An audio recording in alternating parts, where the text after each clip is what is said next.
তুমি কি জানো তোমার ব্রেন তোমার পড়াশোনাকে 10 মিনিটের মধ্যে ট্রাস্ট মনে করে আর সেগুলোকে ডিলিট করে দেয়।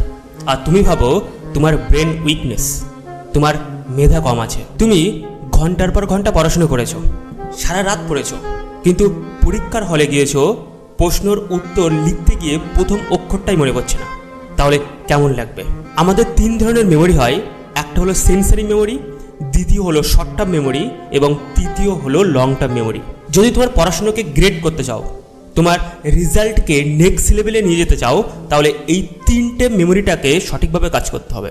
আর আমি এক্ষুনি যে প্রসেসটি বলবো, এই প্রসেসের মধ্যে আমি দেখাবো কিভাবে এই 3টে মেমোরিটাকে কাজ করাতে হবে এবং তোমার পড়াশোনাটাকে রিভলিউশনাইজ নিয়ে যেতে হবে। তাই সম্পূর্ণ ভিডিওটি থাকো। প্রথম স্টেপ, দ্য ভিজুয়াল ফ্রিজার। তুমি যে পড়াটা পড়েছো সেই পড়াটার ছবি কল্পনা করো। যে পৃষ্ঠার মধ্যে তুমি পড়েছো সেই পৃষ্ঠার ছবি কল্পনা করতে হবে। তুমি কি কল্পনা করতে পারছো? যদি না পারো চেষ্টা করো।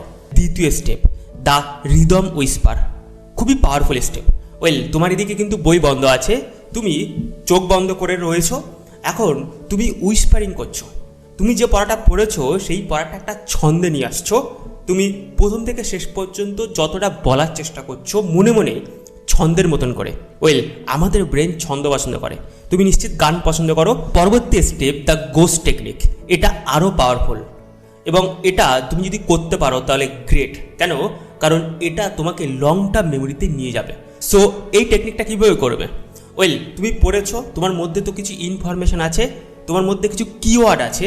তোমার একটা সাদা কাগজ নিতে হবে, প্রথম থেকে শেষ পর্যন্ত কী কী কিওয়ার্ড খুবই ইম্পর্টেন্স, কী কী কিওয়ার্ড খুবই গুরুত্বপূর্ণ সেগুলো লিখতে হবে এবং তার মধ্যে ম্যাপিং করতে হবে। এবং এই ম্যাপিংটা খুবই ইম্পর্টেন্স। পরবর্তীতে যখন তুমি ম্যাপিংটা দেখবে তখন সমগ্র পড়াটা মনে পড়ে যাবে। সো প্রশ্ন হচ্ছে এই ম্যাপিংটা তুমি কিভাবে করবে? আমি ডিটেলস দেখাবো। যারা যারা কমেন্ট করবে তাদেরকে আমি একটা পার্সোনালি ফ্রিতে ক্লাস দেবো, সেখানে কীভাবে এই ম্যাপিংটা করতে হবে আমি তোমাদেরকে শেখাবো। কারণ যদি এই ম্যাপিংটা করতে পারো, যে পড়াটা তুমি পড়েছো এই 40 মিনিটের, সেই পড়াটা কেবল পরীক্ষার আগে পড়বে, আর মাঝখানে পড়ার দরকার নেই। এতটা পাওয়ারফুল এই ম্যাপিংটা, কারণ তুমি তোমার ওই ম্যাপিংটা করার পরে তুমি লং টার্ম মেমোরিতে নিয়ে গেছো।